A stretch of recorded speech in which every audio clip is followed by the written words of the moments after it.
I'm here with James McInerney. So formal. James McInerney. Yeah, exactly. I was looking at your name actually. Yeah. Have you ever looked at your name? The was it entomology or history of your name? Have you ever looked at it? Yes. Yeah. You yeah. have, that's good. We're from Ireland. You are. Yeah. McInerney family is from Ireland, and if you, gosh, I wish I could. Like, my brother really has studied all of the lineage and genealogy, and whenever I get put on the spot to talk about it, I draw a complete blank. But I believe my family is from Ennis in Ireland. Okay. And if you go into that region, you'll see the McInerney name on storefronts and elsewhere. So there are strong roots in Ireland for McInerney.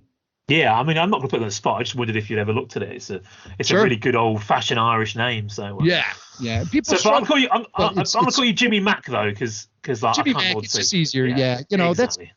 I'm a radio guy, and when I first got into radio, everyone called me Mac or Jimmy Mac, and it just stuck. And I kind of like it because McInerney sometimes can be a mouthful for people. They just don't know how to actually pronounce it, and it just seems like a Jimmy Mac it sticks with you a little bit more. So that's what I go with. It's more just out of brevity than anything else. Yeah, so you mentioned your brother. So when you were kids, then you were growing up in you're from Chicago, aren't you? Yes. Yeah. We grew up in. My dad is from the west side. My brother and we grew up in the North Shore suburbs, and now I live in the southwest suburbs. But I've lived in the city off and on, especially when I was younger. I'd have my apartments and stuff in various parts of the city. So we're just always in the Chicago area. That's where my family is primarily from. Okay. My outside of the family is from Mississippi, though. So I grew up mispronouncing words a lot with those two influences, the Chicago and the Southern. So you kind of mix it together, and you have me. So you two grew up in Chicago, big city. How did you get to know Star Wars? What was your first kind of Star Wars thing? Well, how did you get introduced to it? Because you were, how old were you when Star Wars came out? 1977. So I was 8. I think you were 8 years old. So okay, so you were in that. You had a good knowledge of it then. So how did it happen for you? Well, it didn't hit me with like a big blast. It kind of seeped into my summer of 77. The thing that I remember the most is going to summer camp and with a bunch of kids, and we were prepping our entry for the 4th of July parade.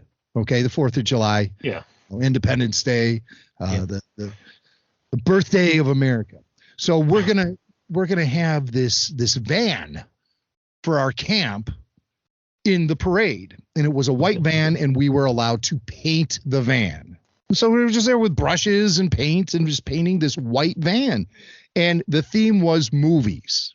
Every kid was really high on Star Wars, and they were putting TIE fighters and X-Wings and stuff. I had not seen the film at this point. What? I was late seeing the film that year.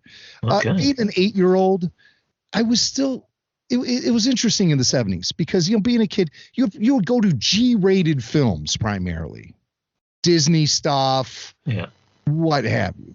But it would be primarily G-rated stuff, cartoons, etc. I didn't see a PG film in the theater until I saw this film in 1977. But it wasn't Star Wars. It was Peter Benchley's The Deep with Nick Nolte. And it was a very interesting film to see. Yeah. The reason why I wanted to see it is because I had picked up the Marvel Comics adaptation of The Deep. Okay. My mom she really wanted to see it because Jaws was a big deal. Peter Benchley also wrote Jaws. So this was looked at as the next big thing from the creator of Jaws and all this. And it's an okay movie, The Deep. It's not one of the all-time greats or anything, but it was okay. And I was just really high on the fact that it was my first PG film in the theaters. I mean, that's just how kids operated back then. You know? Yeah.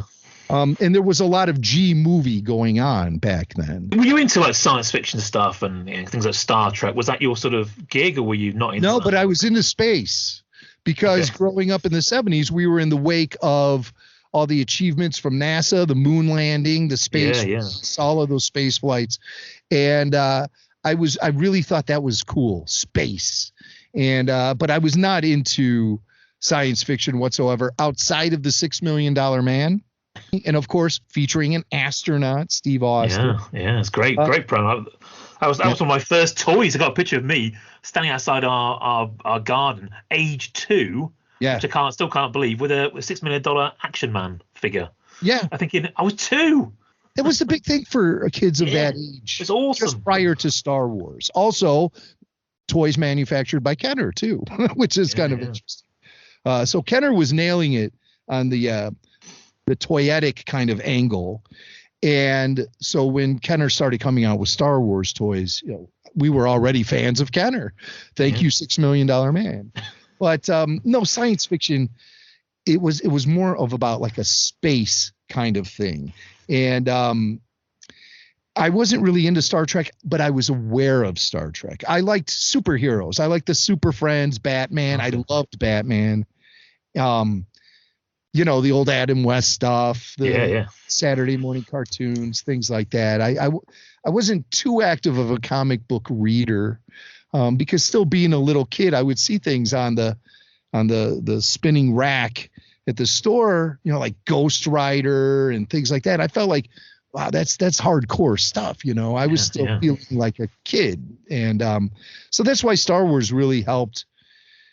It helped enrich in me as far as someone who consumed stories as a kid, because it just really, really perfectly nailed what I wanted without even me knowing what I wanted. I understand that. I mean, so same here. It was my first proper thing, that I got into. I mean, I wasn't into anything before that because I was only 4 at the time. But it was the thing to be into. So you started. I'm assuming then you started getting toys. You started having Star Wars toys right away. Yeah. Do you remember your first thing was? Do you remember? Yeah. Well, the very first thing might have been the board game, The Escape from the Death Star. But you know what? Okay. I think I may have picked up some action figures prior to that. Obviously, the Topps cards were very accessible. And I did purchase probably Marvel Comics number 5. Okay. Which features Vader and Luke in a saber duel on the surface of the Death Star. Yeah. That's the front cover of it. That may have been the very first Star Wars. Oh, no. Oh, no. I have a whole story. What am I thinking? I'll never forget this day. Summer 77. I'm in my mom's kitchen. This is the most important moment in my Star Wars fandom. We're in my mom's kitchen. She's making us peanut butter and jelly sandwiches. Out of the loaf, the bag of bread, falls a Tusken Raider trading card. Oh, my word. I picked up that thing and I stared at it forever. I couldn't believe what I was seeing. And I went outside, and like I said, I knew kids who were into Star Wars, and I still wasn't really feeling the pull. And I showed my friend, next door neighbor, Jimmy Karampolis. I showed him the trading card, and I said, "You saw Star Wars. Are there more ugly-looking guys like this in the film?" And he's like, "Are you kidding me?" That was what really inspired me to then say to my dad, "Dad, we got to go see Star Wars. What are we doing here? What are we waiting for? We got to go see Star Wars." My dad took me and my brother, and we got to the theater 15 minutes late. The first thing I saw on the screen was 3PO coming up out of the oil bath. So I missed a lot of the beginning, and that was hard for me then to see clips on TV of R2 getting shot by Jawas. And I said, what is this? I didn't see this. We apparently didn't realize we had missed as much as we did. We missed a lot of the film because back in those days, if you showed up to a movie early, you would just sit through the credits and wait for the movie to restart so you would catch the parts you missed. Okay. Yeah, that's how we did it. And but we didn't stick around because my dad, maybe he had to go somewhere or something. And I remember during the film, we were trying to follow along with it. My dad leaned over to me at one point and he said, what's that guy's name? And big black armored villain with a black cape and a shiny helmet. And I go, that's Death Invader. I thought that was his name, Death Invader. My dad kind of gives me an elbow and he goes, geez, you sure know a lot about this stuff. I was like, yeah, right. I missed the name of the antagonist by a mile, but my dad was impressed. So I was like, hey, I might be onto something here with this Star Wars thing. I impressed my dad, even though I was wrong. Death Invader? I mean, that's not a bad name. Death Invader. But I didn't know anything at all. And I remember going home and telling my mom, she said, well, how's the movie? This is going to be the biggest thing of all time, man. I think this is going to be huge. And she brings that up to me every once in a while. She'd be like, well, you always knew. Is what she would say to me. You always knew. And I mean, I didn't really. I was 8 years old. But that was definitely my first ever collectible, was that Tusken Raider trading card. And I still have it to this day. Fantastic. Did you complete the series, or did you just leave it at that, just that one card? Years later at a convention. It was one of those wish fulfillment things that I stumbled across the full set, and I'm like, I got to get this. So I finally did. And then fans have made extensions of those Wonder Bread cards. They've expanded the series themselves, and you can find some really high quality Star Wars trading cards made in the same vein as those Wonder Bread cards from back in the day, but with all new visuals and text and everything. It's great. Yeah. So action figures then, come on. What do you remember your first action figure when you actually started into it? Because I mean, I've seen pictures of your collection or some of it, and it's quite bonkers. So bonkers. And, very bonkers, and in the vein that I like, which is slightly chaotic. Yeah. So can you recall the first figure? Can you remember actually opening your first figure? Oh yeah. Like it was yesterday, dude. 1978, the figures were coming out, and every kid wanted them. I remember I was going to a school with a kid named Mike Weeks, and he had found some at this drugstore that was in town, and probably the same drugstore I bought my Star Wars trading cards at, and my Marvel comics. And he told me, yeah, they got them in. We picked up a few, me and my brother. And so I went to the store, and the display was there, but it was empty. Oh, so disappointed. What I should have done was grab the display. Oh yeah, crikey. But it was just the display. I could remember it. It was a plastic tray with slots in it. And so they would put the carded figures into the slots. And then there was a backdrop with pictures of the characters from the film. And on the plastic, it was a weak plastic, but it had the Star Wars logo there on the front embossed onto the plastic. And it was just empty. And I was like, oh, geez, I missed it. But shortly after that, we did go to a Toys R Us.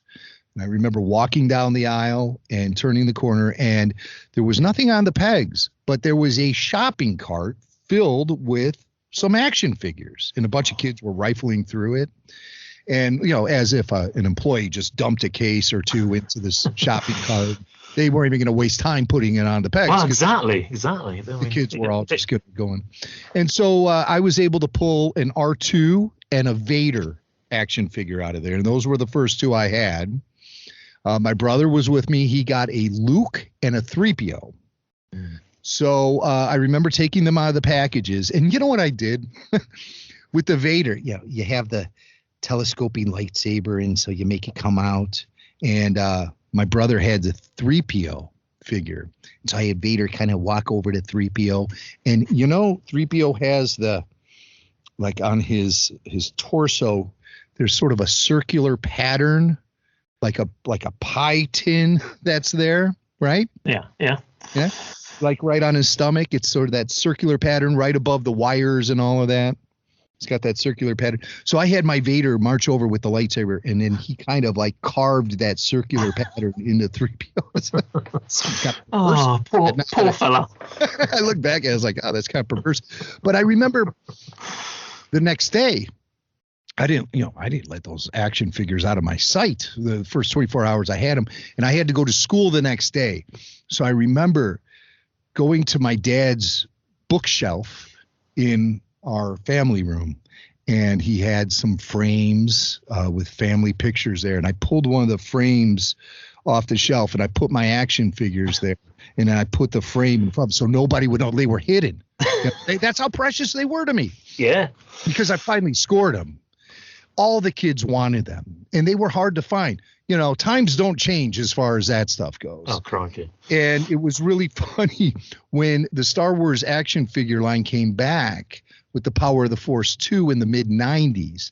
I went back to that very same Toys R Us looking for those figures, the big steroid Luke. Yeah. All of that. Monkey Leia. Monkey face Leia, which she was hard to find at first. But I went to that same store. It was in the same configuration that it was back in the 70s. The action figure aisle was in the exact same spot in the back middle of the store.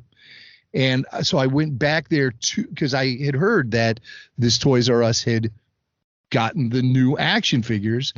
And I turned the corner, the pegs are empty, and there's a shopping cart there filled with a few cases of the new action figures, and kids are picking through it. I was like, oh my God, this happened almost 20 years ago in this exact same spot. And here it's happening again today. Yeah, then it happened again with episode 1 as well, didn't it? I mean, the madness started again. Yeah, but that was different because that was the midnight madness, and guys were waiting in line for the store to open, and that was a more controlled thing. This was like just the exact same experience I had in 1978, and here I am experiencing it again in 1995 as an adult. That's probably when it really became clear to me that I don't ever have to grow up if I don't want to. Because I think in the mid-90s, I think I was really pushing hard to be an adult. And then Star Wars came back into my life in a very profound way. And I had a decision to make. Be responsible or have fun. And I went with have fun. So what happened to your childhood figures then, or your toys? I still have them. You have them all, or did you ever get to that point of flogging a few and think, you know what, I don't need this stuff? Oh, yeah. Well, I'll tell you, nothing was ever sold from my collection. My mom gets mad when I tell this story because she feels like she betrayed us. But I actually explained to her that when I tell this story, I'm heaping praise on her because as kids, in the 80s, we were outgrowing toys. It was painfully obvious. Star Wars wasn't around anymore. And my mom wanted to clean some junk out of the house. So a lot of our childhood toys were sold in rummage sales, garage sales, whatever. And I was fine with that. All those Mego superheroes and $6 Million Man and G.I. Joe, they all got sold for pennies. Pennies. Even my old Bat Cave. That's the one thing I really wish I had. I did have the Star Trek bridge, too. Yeah, I received that as a Christmas gift one year. Even though, like I said, I wasn't really into Star Trek, but it was still cool because it was Mego and it was just had the transporter and everything. A lot of fun. But the one thing my mom never, ever, ever put into those sales were my Star Wars figures and play sets and vehicles and things like that. And she always explained that there was just something different about Star Wars when it came to me as a kid. And she thought that stuff needed to be put away for then me to share with my kids, her grandchildren down the road. Yeah. And so she saved all of that stuff, made a specific point. Star Wars doesn't go anywhere. And I probably would have had a heart attack if I knew she sold that stuff anyway. I finally got my own place in the 90s. Every time I would go home, there would just be boxes of Star Wars stuff to take with me. And that was always really fun because I at first it was a hard transition because I was an adult and nerdy things weren't mainstream at all, really. There was the geek factor was kind of underground, and I just felt like, Nick, what am I doing here?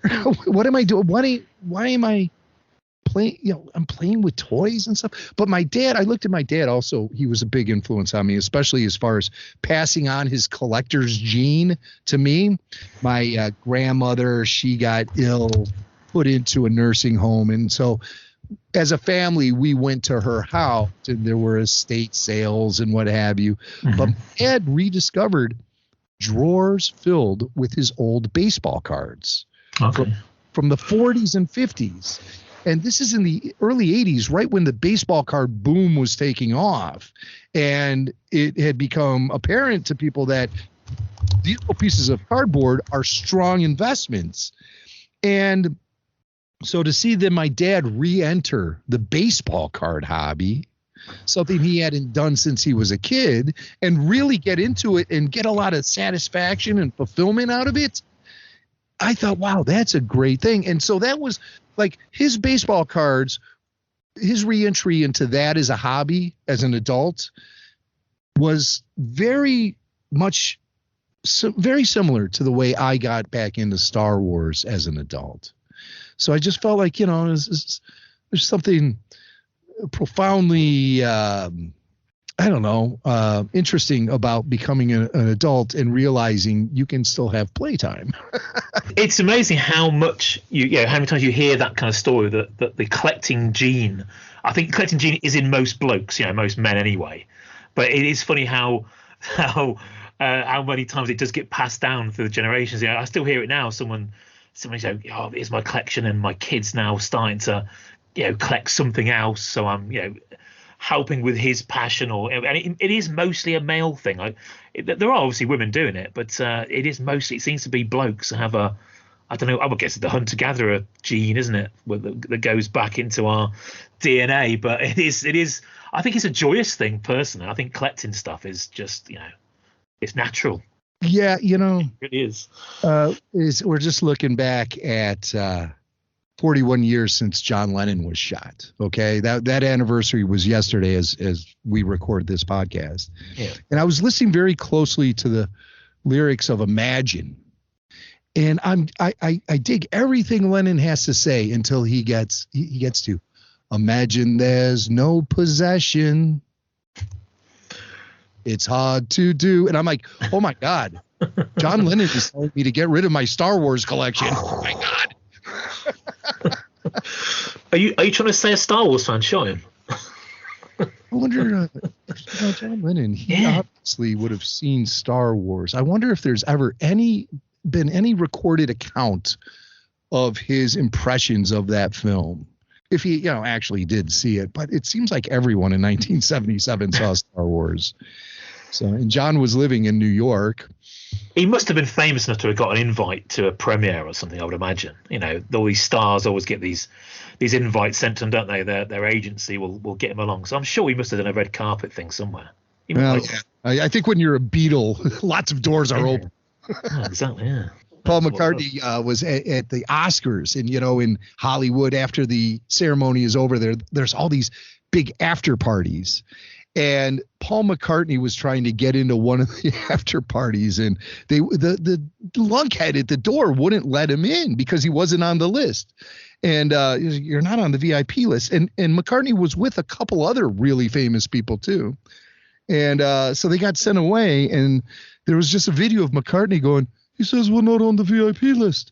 I don't see how anybody becomes more VIP. It might sound arrogant for him to say it, but also a statement like that is very steeped in reality. Oh, yeah, absolutely. I'm sure. I would have thought McCartney would have been more of a Star Wars guy than maybe Lennon would have been. Maybe, or George Harrison, I think, would have been the biggest of them all, because, obviously George had that connection, with filmmaking and Time Bandits and all that stuff. That was stuff that he was segueing into via the Python crew. Ringo Starr, of course, had been acting in feature films since the early 70s. So Ringo would have been the guy I think would have been most likely at the premiere if anyone was to be invited. Oh, so it's never really occurred to me. You need to put this on your podcast and go and find out. Well, see, Beatles are heavy on my mind because I heard the song Get Back like 500 times this past week, watching the documentary and everything. Yeah. It's just they've really been on my mind lately. So I just thought I'd try to squeeze in a little Beatles Star Wars type conversation into this one. Why not? We have no objection to random stuff. Don't worry about that. There you go. So right, back to vintage collecting then. So did you, apart from the toys, did you get into any other stuff? Did you have? I mean, you said you kept most of your majority of your Star Wars stuff. I mean, have you got magazines, cardboard play sets? I mean, what else tickled you? I basically collect the same things I've always collected: the 3 3/4 inch action figures, the trading cards, and the comic books. I do have a big collection of magazines and other sort of printed material like that. Books, I got a lot of books. That collecting has sort of died down with the rise of digital. It's not so necessary anymore to have boxes and boxes of paper and all of that stuff. But the vintage stuff I have, I love. Mad Magazine parodies. God, I adore those. I still adore those. Things of that nature. Primarily, I don't really veer off the course too much. I have a collection of Star Wars record albums. I don't really collect Black Series or tall like dolls. I prefer my action figures to be of the 3 3/4 inch size. Oh, yeah. I haven't really been interested in having like tall dollies since the G.I. Joe days. $6 Million Man, when Kenner introduced the 3 3/4 inch action figure, just so perfect as far as collectability and volume. You could just have so many of them. You could have as many as you want. 12-inch action figures, you can really only handle so much of that. Talking of like action figures, I mean, like I said, I referred earlier to you. I think it must have been around the time of Force Awakens. There was a few. I think you were in a newspaper, weren't you? A Chicago newspaper or something, and it did the rounds and it went everywhere. And it was pictures of you standing in front of thousands of action figures. I'm assuming it's your collecting room. Yeah, I do have a bedroom in my house that is it's packed to the gills with action figures. Now that shot you're talking about, I'm standing in this walk-in closet I have where I have, pulled out all of the rods and things to hang clothes, the shelves, and added my own shelves for action figures, floor to ceiling. And it's a walk-in closet. And I like it because you can close the door and that minimizes dust buildup and things like that. But that was the only part of the collection was in that closet. The rest of the room was a normal bedroom. And then as time went on, more movies kept coming out, merchandise, Clone Wars, going to conventions, all this stuff. Eventually just spilled out into the entire room. And now the entire room is so consumed with Star Wars, there's really not any furniture in there anymore. It's really like all Star Wars. And it was just an evolution over the course of time where I've been in this house since 1998. So you can imagine, throughout the entire prequel era. I remember going to that Midnight Madness in 1999. I remember coming home from that with the biggest bag of action figures I had ever scored. I couldn't believe the sheer volume of stuff that was being added into my collection. I remember saying to myself at that time, man, that not only do I have this much, but there's going to be 2 more movies after this. How am I going to maintain? Little did I know. Do you know how many you got? I mean, do you keep a list? Because I mean, how the hell do you not buy 2 of stuff? It happens all the time. It does happen, and it's kind of frustrating. I rely a lot on my son because he's got a really sharp memory and capacity to remember all this stuff. But since I'm dating myself again. Since 2018, I've been taking a photographic inventory of the collection, and I'm still working on it now. Because there are periods of several months where I really can't do that kind of work. I'm slowly getting back into it today, and I haven't really done a head count yet. I think that the number is between 3,000 and 4,000. I think. Oh my goodness. That's. But I mean, it's good that I think it's important to keep record, because I think any collector who's listening to that will just go, we'll just be in shock, going, "Oh my goodness, what are you doing?" But to actually have a record of it is quite a healthy thing, because also because there's going to be a time when I'm not around anymore, and I don't want my family to be stuck with this massive amount of a collection and not know what it is or what should be done with it or anything like that. I figure if I take a solid inventory, then it'll be much easier for them when the time comes. And the only reason why that's on my mind is because I was on this television show called Collectors Call. That was and it's on this network here in the States called MeTV. And so the show's seen all over the country, and it gets repeated a lot. And just sitting around, just randomly one day out of nowhere, a guy reached out to me from upstate New York, and he had a family member who passed away with a massive Star Wars collection in storage, and they didn't know what was in there. They didn't know what he had, what to do with it. And they were, really talking big numbers with me. Oh, it's got to be worth billions. He's got so much stuff. And we didn't really realize it. I did have a friend of mine who does buy large collections, and he flew out to New York to check it out, and he ended up coming back with a few tractor trailers worth of his collection, saying that he's barely scratched the surface. So I was like, oh my God. I haven't been to New York to see the collection myself, but apparently these people are just like great people. And so we're really trying hard to help them out. And I might head over there in early 2022 just to see. It's like barns filled with Star Wars stuff in boxes. It's not even on display. It's not even on display. It's such a sad story about how they lost their family member and everything. And so we're just really trying hard to help these people and, make a few bucks ourselves along the way too. Well, there'll be a shortage of buyers, put it that way. Right. Yeah. And a lot of this stuff has already gone out on sale, and that's a whole different story. But that's inspired me. I said, I can't leave this burden on my family, and I don't want them to get ripped off. I've been collecting this stuff since 1978. If I want people to benefit from it at the end of the day, whether that means my collection goes into a museum like Rancho Obi-Wan, or it gets sold to benefit my family members. No matter how that happens, I will just be grateful that all of this time and work I put into it pays off for somebody somehow. So it's already paid off for me as far as fan fulfillment and enjoyment and all of that. So I've already gotten everything I can get out of my Star Wars collection. If you have gaps, so if you're doing an inventory and you realize you've got gaps, are you going to go and fill those gaps in? So, if you've got the whole Power of the Jedi range, or you've got the whole Power of the Force 2 range. That's been happening.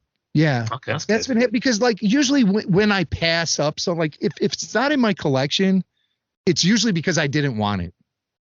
Yeah. But then you get to the point as a collector where you run out of things to collect. And so you have to then look at the holes in the collection and say to yourself, well, do I want to be a completist about this? How am I going to do it?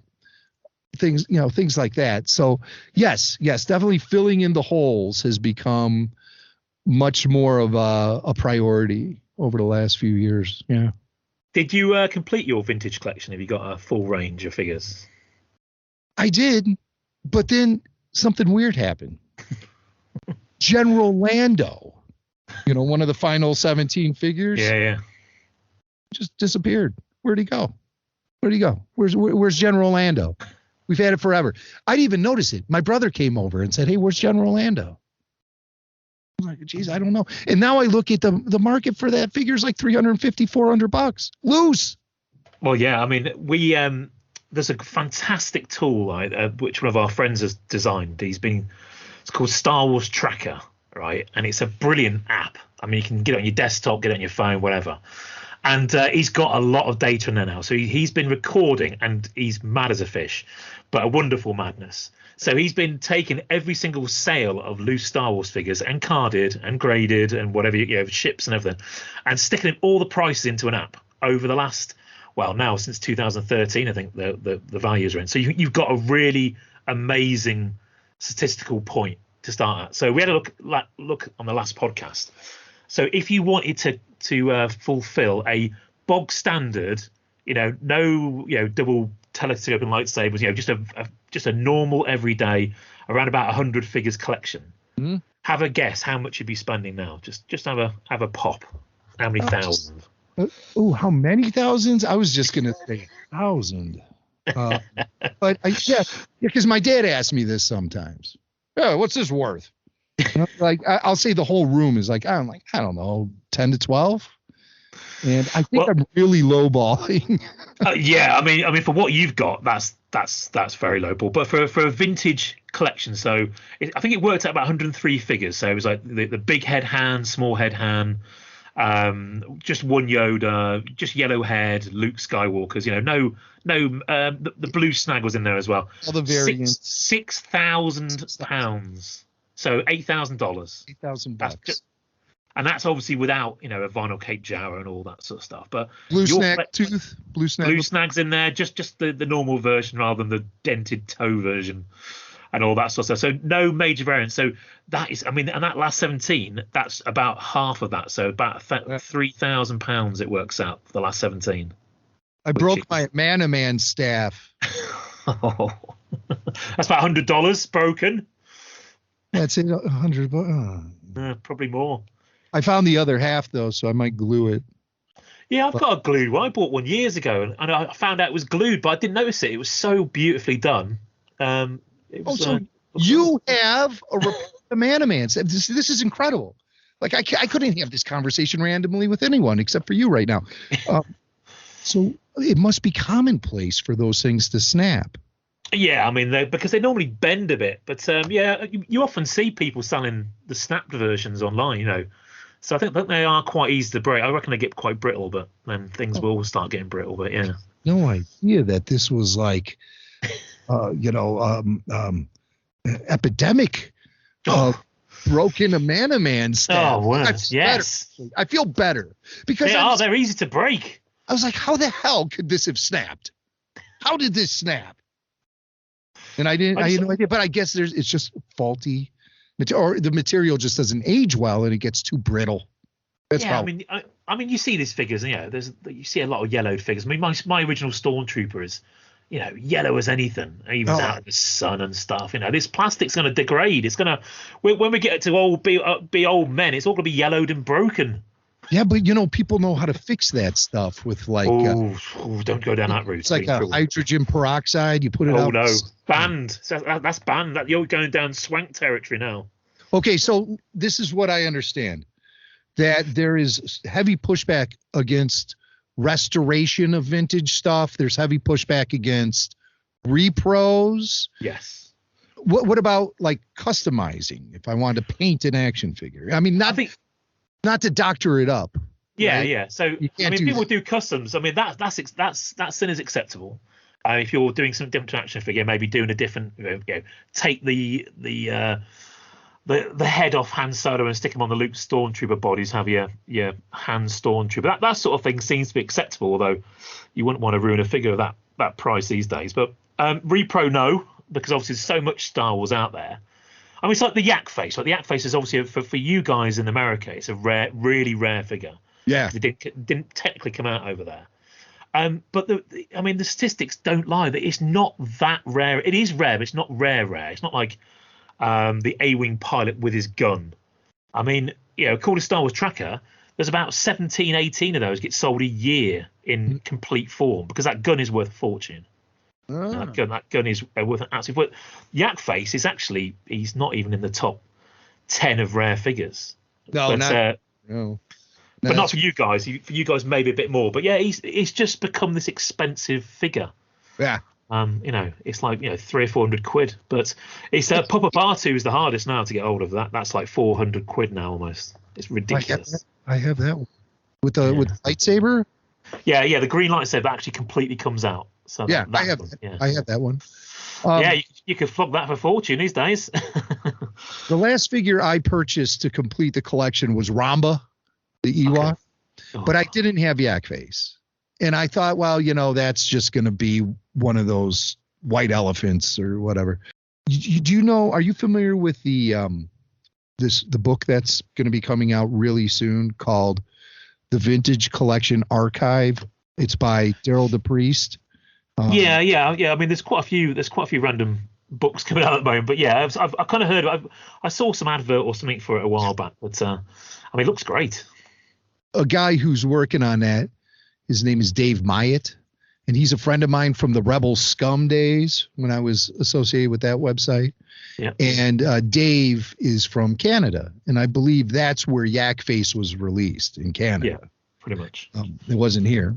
And for my birthday one year, just out of nowhere, he sends me a Yak Face loose action figure, beautiful, definitely not a repro at all, with the weapon. And he sent it to me. I was like, oh my God, I couldn't believe what a great gesture that was. Oh yeah, absolutely. So that's how I really completed the collection. But now I don't have General Lando anymore. So what happened to General Lando? Yeah, where's that gone? That would see. When I was a kid, I don't know where.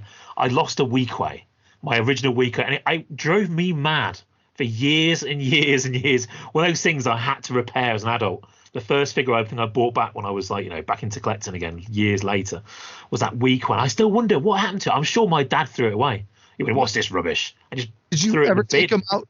Ever take them out into the yard, in the garden, and go out and play with them out there? Oh, we had full trenches, I had to. We had a bit of land in the garden. It was all mud, and we just dug trenches and threw figures in. Oh, crikey! Yes. Probably ended up. It's probably still there.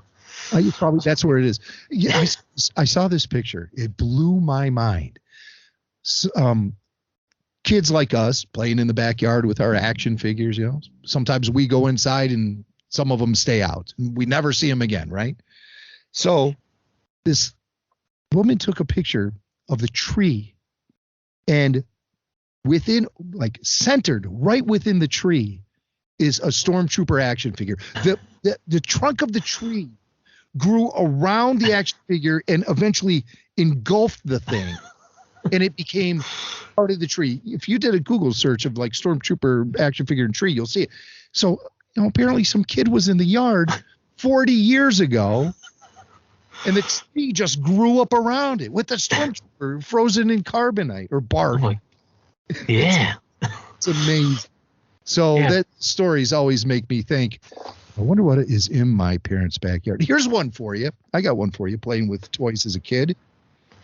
Did you ever destroy any of your Star Wars toys on purpose? No, I did not. No, I couldn't bring myself to do that sort of thing. I'd go mad.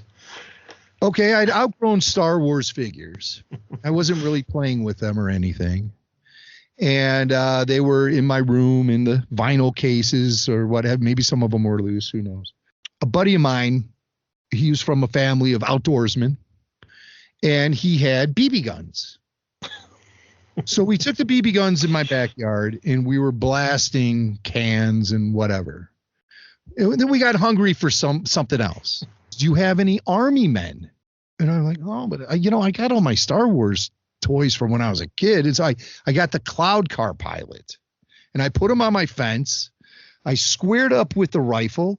I looked through the sight. I pulled the trigger and saw that Cloud Car Pilot explode in just plastic everywhere. Oh. And I just froze there for a second. And I was like Hayden Christensen in Revenge of the Sith. What have I done? Yeah, that's I mean, like the Cloud Car Pilot that's another one. His value's going up because of his accessories. It's really getting hard to get hold of those accessories. So that's a figure it's climbing. But did you? Microphone that always gets lost. Yeah, exactly. So they're often in those twin pod ships. If you ever go to a convention or toy show or whatever, and you see someone has those twin pod cloud cars, grab that sucker and give it a shake, and you might find some accessories in there. That's a pain. In fact, I'm surprised there's not more repro of that around. I mean, it's normally just the blasters. But here's a little fun fact for you. You probably know this, but obviously the Cloud Car Pilot wasn't based on any human figure. It was based on a small maquette. Yeah, that's it. It wasn't even in the film. There was no man dressed up as a Cloud Car Pilot in the film. Yeah, there wasn't. Just a little model of him. That was it. I mean, it went to auction not too long ago. That actual maquette went through auction. Oh, who put that on auction? Brandon, what's his name with the? Oh goodness knows. What's that Hollywood? He gets all the Star Wars props. He even had a little figure of Billy D. Williams that pops up out of the on top of the Falcon. Which I never knew that was a puppet until about 3 or 4 years ago when we were covering it. Because again, that went up for auction as well, the same auction, I think. And I was like, what? I had no idea. No idea. I thought that was Billy D. Williams. Exactly. I believe it. That's a puppet, and it's so crude looking too. If you ever see it up close, it doesn't look like And of course, you got the Luke Bespins in Indiana Jones. Raiders of the Lost Ark. At the end, they're all lying down. There's a few models there, and most of those are Luke Bespin's been repainted. You mean after they opened the Ark? Yeah, on the floor. We didn't know this. It's like, again, someone was selling these at an auction. These are the models from the film. We're like, what? They were just plastic action figures painted up and hats put on them and just thrown on the ground. It was like, you're joking me. They were what, 3 3/4 inch, or were they like? Yeah, 3 3. No, the actual action figure itself from Empire Strikes Back. They were just strewn on the floor. And they just put a hat on them. Yeah, so it was obviously a model shot when they quickly scanned. Yeah, we were like, you're joking me. We all went back and looked at it. It's like, you know what, you're right. How random is that? Well, if we were fooled by Lando coming up from a ship, why wouldn't we be fooled by a few Luke Bespins lying on the ground? Absolutely amazing. I had no idea this. I'm going to have to research this. So many mad things like that in Star Wars. That is insane. But we only learn about those sort of things through, like they come up with an auction mostly. Suddenly this will happen. It's like, what? Yeah. How's that happened? Someone will be selling it. It's basically an action figure painted, and then suddenly it's gone from a 20 quid action figure to a $3,000 action figure because it was in a film as a prop. So There we go. And it's just so great that like the people who were creating this stuff, a lot of them had the wherewithal to hold on to this stuff, and that wasn't commonplace back then. To hold on to this stuff, a lot of stuff just got thrown away. You hear about various Hollywood people who would actually recognize the value of stuff, like Debbie Reynolds, Carrie's mom. Yeah. Massive collection of Hollywood wardrobe and collectibles and things that she just snagged along throughout her career. Yeah, she had the auction, didn't she? She had that beautiful. Yes. Remember, look at the brochure. It was absolutely staggering what she had. I mean, and obviously a lot of stuff that Carrie had given her as well. It was unbelievable. Could fill a museum, no doubt about that. Oh, yeah. And Lucas himself is building a museum for all his crap too, so that should be interesting. yeah, I would love to see that. He has warehouses filled with artwork. I have a neighbor whose niece works for Lucas, and her job is scouting auctions, international auctions, to find pieces of artwork to bid on for George. So she will present George with everything that's going on out there, and he will look at this stuff and he'll say, go for this, go for this, go for that. And he probably says, which ones do Spielberg want? I want those too. I'm going to get those, and Steve can have them because they get this. They get rivalries when you're filthy rich. You find all kind of fun ways to play with your money. Oh yeah. Like that's her lone job. And I was like, wow, I can't believe you're telling me this. This is fantastic because I've seen a lot of George's collection up close and personal because I've been lucky enough to go to Skywalker Ranch a number of times, and which is insane to think. I mean, when I hear myself say that, I sometimes believe I hear myself saying that, but it's true.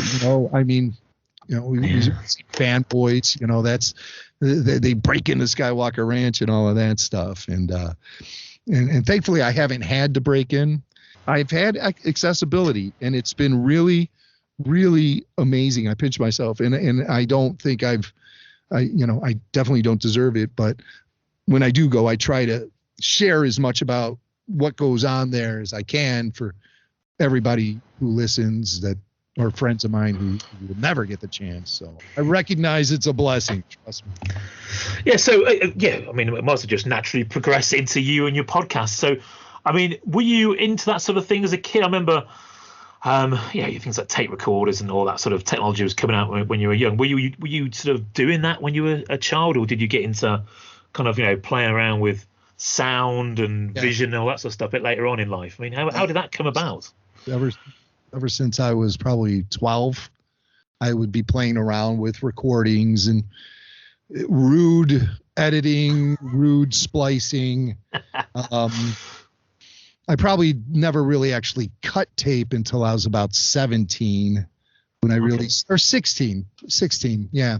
I remember the first time doing it. I was 16 and I would play around with cassette decks, and then CDs came out and I would hook up a couple of CD players to a deck and try to mix things and stuff. Yeah. So it's something I always played with.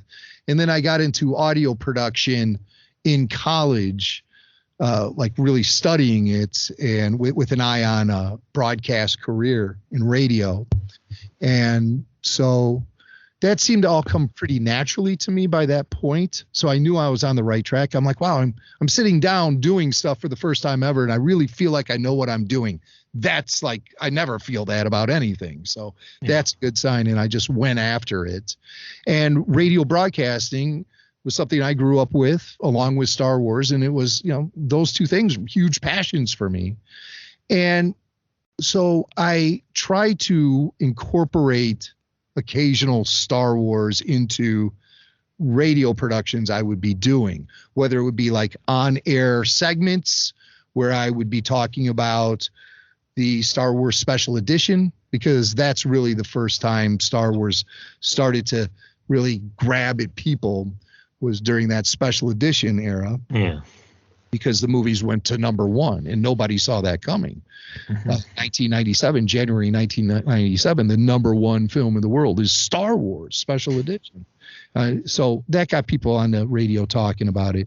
And I gradually became known as something of a Star Wars nerd in broadcast circles.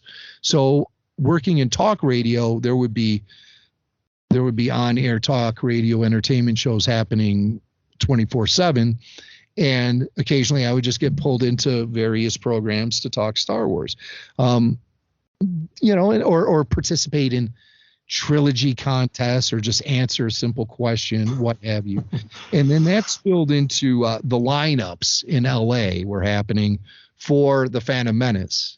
And so then I would be involved in interviewing those guys and interviewing lineups in Chicago and bringing up Star Wars fans into the studio, or just getting put down. They always try to put you down, tell you you're a nerd, you're a dork, all that stuff.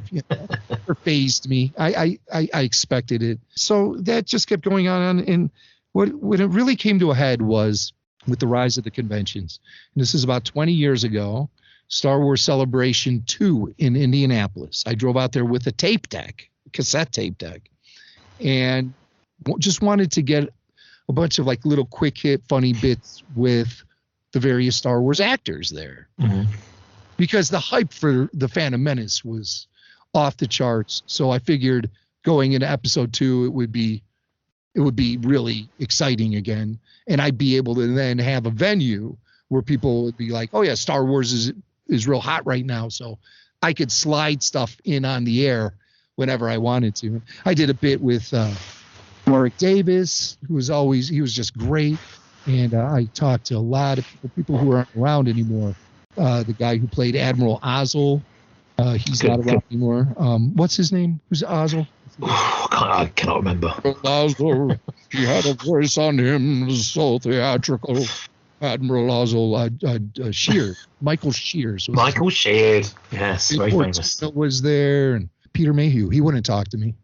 It took me about 3 years to finally get an interview with him. And then me and Peter, gosh, we really hit it off. I'm not to brag. I don't think he really knew who I was, but he always remembered me. It wasn't like I'd walk up to him. He'd be like, oh, Jimmy Mack, sit down. But he would be like that to me just by recognizing me. Yeah. And he's, come and sit down. His wife would sometimes try to chase me away. And he'd be like, oh, no, it's all right. No, he's fine. He's good. So Peter was always, I mean, well, what a great guy. God, I miss him so much. But it wasn't until Japan, I went to Star Wars Celebration in Japan, I was able to interview him. But I'm jumping ahead of myself. So I went and I did that one bit for radio. Then when Revenge of the Sith came out, Star Wars Celebration 3 happened. And now I know what I'm doing. I know how the convention works. I know my way around the convention center. I know how to BS to get into places I shouldn't be in.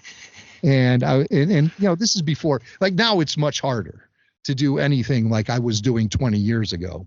There's such security and separation, but at those early Indianapolis shows, there was a real down to earth community vibe about it. And the security wasn't so heavy and stuff. And quite honestly, Star Wars wasn't half as big as it is now back then. Star Wars is bigger than it's ever been right now, I think. But back then it was still kind of like, you know, on the nerd scale. It wasn't really as mainstream as it is today. And so I recorded an hour-long radio show at that event and had interviews with all kind of people like David Prowse and who else talked to me? Jeremy Bullock. I mean, wonderful people. And so this is the first time I'm doing Star Wars stuff on microphone and really sort of laying down the foundation for what would eventually become Star Wars podcasting that I would start undertaking in 2006. That's where it all started. And it was the most fun I ever had on the job because I was combining my two greatest passions, radio broadcasting and Star Wars, and just because those are the two things I know the best. Yeah. And so, and there was no competition in that field. So it was wide open for me. I didn't have to worry about anything or anyone else because I was the only one doing it. And doing it with a sense of fun, but while still paying reverence to it and taking it seriously. So that happened and it was just a great time and I wanted more. The radio special aired on CBS radio and I wanted more. And then podcasting came on my radar, probably in the following year. And then I just fell into it and the rest is history, I guess. Because it is weird. Well, not weird. It's just one of those things with advancements and technology that suddenly we've gone from, no one would even know the word podcast, yes. 15, 16. And then suddenly everyone and their cat is doing a podcast. Yeah. I think there's personally, I think there's too many. I mean, it seems to me there's so, why would you want to do a podcast when there's 400 of them? This is what always amazes me. I mean, we're kind of part of about like a 3 podcast niche of talking about vintage Star Wars. I mean, there's not a lot of us talking about vintage stuff because it is a very niche subject. We don't get millions and millions of hits. We get about, I think we normally average about 1,000 downloads straight away in the first. So and then it might build up to a couple of thousand per episode, and that's kind of about it really, because it's not a growing market. Sure, but right. But we still managed to just do our thing, and I mean we've been going since 2014, I think it is. So 90. You got 1,000 people. You got 1,000 people, 2,000 people hanging on your every word. Picture you're in an auditorium where that's happening. Okay, that to me is no small feat. So that's how I like to look at it. Who cares how many people are listening to other shows or your show or whatever it is? You know who you're talking to. Oh, yeah. And that's the only connection you need to make. And it's an important connection to make, too. So hello to everyone listening. But you have made a big connection with Star Wars. I mean, you've even got your own Wikipedia page, believe it or not. You're on there. I don't even know how that happened, but you're part of the Star Wars zeitgeist, aren't you? I mean, there's the majority of Star Wars fans knows Rebel Force Radio, whether the few who don't like you to the few who listen to your every word. I mean, it is a show that pretty much everyone knows because you have kept pretty consistent over. I mean, it's a long time now, isn't it? I mean, you are a veteran. That's the key. I mean, people often ask me, how can I make my podcast successful? And I say, well, be consistent. Yeah. Have you pass on the confidence to people to know when to expect you arriving. And then you surprise them too along the way. Surprise them. But yeah, consistency is key when it comes to podcasts. Because there does seem to be a lot of podcasts out there who, I'm trying to put this politely, kind of suck ass on Lucasfilm, which, I find very dull. If you can't critique something, you become dull, and I think it's good that you have that kind of like, I'm not sure if you like it or not, but there does seem to be a bit more of a distance with Lucasfilm, because you can criticize them, because if something's rubbish, and you think it's rubbish, then you should be able to say it. But so many people out there, I listen to podcasts and they won't say a bad word. It's like, come on, look, it's rubbish. That action figure, it's rubbish. Just say the Rancor that's recently failed its funding. No one wanted it. Good. They've had a slap on the face. Say it. Don't just say, oh, it was a wonderful project. Oh, it's a real shit. No. No one wanted another Rancor. Get yourself a vintage Rancor if you want a Rancor. They're great. And it costs you, a third of the price, even in a box these days. And I think that's probably what has made you guys have such longevity, that you are prepared to say, you know what, that's a load of old crap. There was a time when we were part of Lucasfilm's marketing plan, for the Clone Wars. Yeah. Rebel Force Radio was, and we had what I felt like at that time was unprecedented access. Mm-hmm. And we were still allowed to be ourselves. We were still allowed to voice criticisms. Yeah. I remember once I was having a conversation with Dave Filoni on the air, and I was telling him about all the flaws in his episode of the Clone Wars. It was a Hondo Onaka episode where I think it was like the very first Hondo episode from season 1 when they were on the planet Florum, and we were picking that thing apart. And I actually said to Filoni the word flawed. I was like, this is flawed. And you can't get away with that. And guys like Filoni would invite that kind of debate. Yeah, that's good. That's healthy. And we used to have that, but then something happened. And it all became so homogenized and sanitized. And it just seemed like the echo chamber took over. Yeah. And that was disappointing, because Star Wars has been so personal to me. I struggle with finding any approach outside of one based in integrity and truth to work for me. And I know what you mean. And I think it's all done to protect access and perks. You want to get invited to be one of the first podcasters to go to the Star Wars hotel. So they'll have a list, and either you're on the list or you're off the list. And so you'll know who's on the list when those reviews for the hotel start coming out. Not too many Star Wars podcasters with $5,000 burning a hole in their pocket. Wow, yeah, exactly. Go to be part of the beta testing on a Disney Star Wars hotel. So when those reviews start coming out, you'll know exactly which outlet is currently in Lucasfilm's pocket. We struggle with being in anyone's pocket. Rebel Force Radio began as the Forcecast on Force.net and rebelscum.com. At the end of the day, the show was not ours. Even though we created the show, we named the show, we ran the show, we provided all the content for the show, we produced the show, we edited the show, we posted the show. At the end of the day, we couldn't claim ownership of it. The show itself. The content is a different story altogether. I claim ownership of that content. But the show itself, the Forcecast, when it was time for that to end, we walked away. And there was a lot of stuff we had to sacrifice to walk away from it. But we did it because we're independent. And that's all it is. It's nothing. There was nothing personal there. I'm still very friendly with all those guys from those days, for the most part. I brought up Dave Maya, wonderful guy. Still tight with him. Dustin Roberts. These were great guys. Yeah. Great guys. But we had to walk away from it because we needed to be under our own roof. And then there did become a time when Lucasfilm became very controlling of us. And when we didn't react to that, I feel like there were some kind of underhanded things that were going on. So we can't have a relationship with them like that anymore, which is a shame, but that's just how it goes.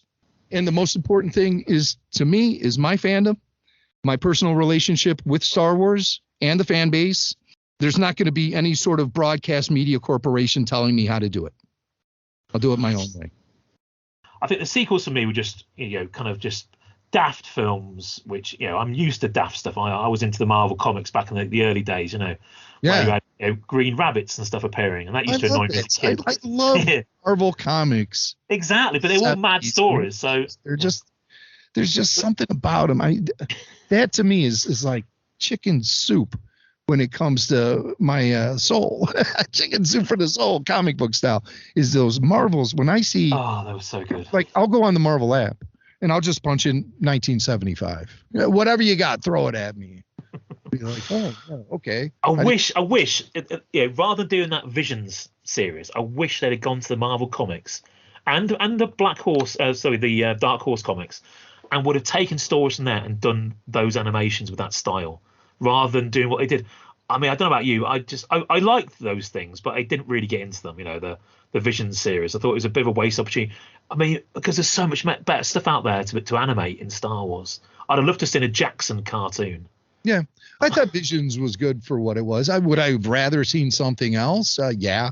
I try to primarily focus on the Star Wars that does exist, and work with what they give us, as opposed to just constantly going, oh my God, why, because it just really gets maddening after a while. And not saying I can't sympathize with that. Believe me, I can. I bleed this stuff, but Visions had its moments and stuff, but do I feel some pulled back to it? I mean, it was like I watched a few times. We did a show about it, and then the book is closed, until the next one.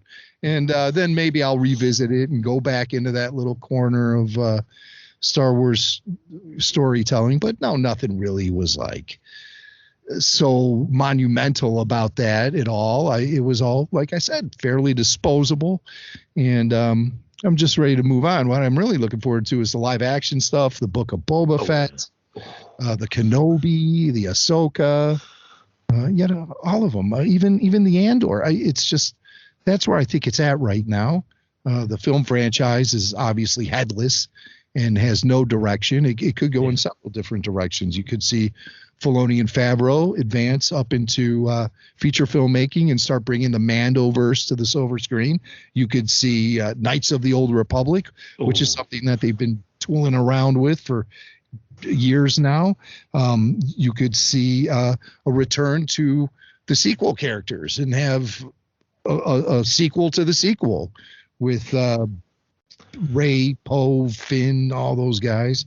There's just many different directions in which the franchise can move forward, and we hear new rumors all the time. It's just like a lot of things are being thrown at the wall to see what would stick. It's just they're always announcing things that don't exist yet, and that's frustrating. Get your what together, and then give us your big announcements instead of the prick tease that goes on sometimes. It really is. Right, I'm going to leave you be because we've been talking for an hour and a half, man. An hour and a half. I've kept you for an hour and a half. I can do that. I'm getting close to the point where I do have a deadline I got to hit. So I'm still very much very comfortable with the amount of time I have left. I want to thank you so much for what was just an awesome conversation. I can't believe it. I do this thing because I want to connect with Star Wars fans. And I'm still riding high from that first convention I went to back in 20 years ago in Indianapolis. I'm still riding high off of that. And I still never take for granted that there are people that I can connect with on an international level just with a push of a button and have such fulfilling conversations with. And Peter, you definitely brought it, man. You brought it, and I'm really jacked up after this conversation, quite honestly. So good man. That's what I want to hear. I mean, you are someone who is in my ears actually every day because I go out walking. Yeah. And I put on a Rebel Force Radio podcast. And well, thanks, man. Vintage this is going to be part of my listening habits now, I think. Well, our shows are pretty long, so you better be prepared. But usually about 3.5 hours. Wow. But see, that's okay. because, you know, people listen to it in portions. Yeah. And then you get so used to it, when the show's over, you just want more.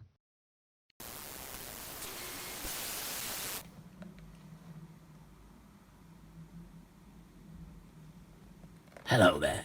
You may remember me from The Empire Strikes Back. Now, don't forget to hit subscribe and also click the bell for notifications.